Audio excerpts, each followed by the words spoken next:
Sayembara Desain Batik Haji Indonesia yang diselenggarakan Kementerian Agama ramai peminat. Antusiasme peserta tinggi, ditandai dengan jumlah pendaftar yang sangat banyak. Alhamdulillah, sampai dengan penutupan pendaftaran, total ada 422 peserta yang mendaftar Sayembara Desain Batik Haji Indonesia, terang Direktur Pelayanan Dalam Negeri Direktorat Penyelenggaraan Haji dan Umrah Saiful Mujab dalam rapat Dewan Juri di Kantor Pusat Kementerian Agama Jakarta, Selasa, tanggal 12 September tahun 2023. Pendaftaran Sayembara Desain Batik Haji Indonesia dibuka secara online dari tanggal 25 Agustus tanggal 6 September tahun 2023. Saat ini, Sayembara sudah memasuki tahap penjurian. Ada 5 dewan juri yang terlibat, yaitu Eni Retno Yakut Kolil Koumas, Penasihat Dharma Wanita Persatuan Kementerian Agama, Yufi Safitri, Owner, Desainer and Creative Director, Irna Mutiara, Fashion Designer, Monica Jufri, Creative Director, dan Komarudin Kudia, Ketua Umum Asosiasi Perajin dan Pengusaha Batik Indonesia. Tahap berikutnya adalah penilaian oleh Dewan Juri. Mereka akan melakukan penilaian mulai dari originalitas desain, komposisi desain, estetika, termasuk kerumitan dalam proses produksi. Sebab, batik ini nantinya akan dibuat dalam rupa batik cap yang diproduksi oleh UMKM, sebut Saiful Mujab. Identitas Indonesia Staf Khusus Menteri Agama Bidang Media, Komunikasi Publik, dan Teknologi Informasi Wibowo Prasetyo yang juga hadir dalam rapat ini mengatakan, desain batik haji Indonesia yang saat ini sudah digunakan lebih dari 10 tahun.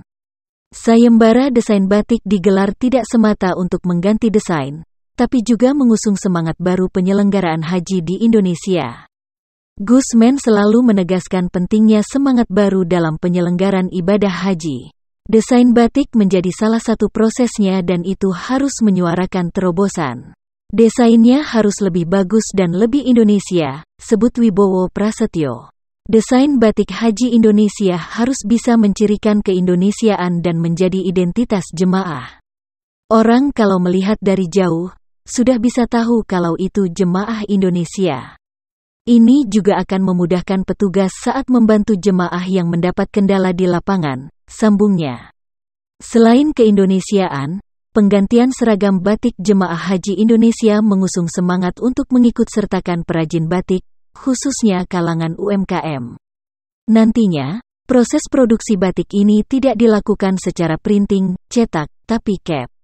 Perubahan desain batik ini harus memberikan dampak pada geliat ekonomi perajin batik cap yang rata-rata adalah UMKM, tegasnya.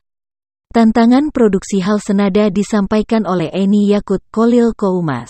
Menurutnya, ada 3 tantangan dalam proses pergantian batik jemaah haji. Pertama, sayembara harus dapat memberikan efek bagi peningkatan ekonomi bisnis perajin batik UMKM Indonesia. Batik cap yang disayembarakan ini agar bisa diproduksi sebagai batik cap, tidak printing. Kita ingin sekali mengangkat perajin batik cap dimanapun berada. Kita berharap batik cap bisa diproduksi secara massal dengan baik, sebutnya. Kedua, kata Eni, batik haji yang sejak 10 tahun terakhir digunakan adalah batik printing, cetak.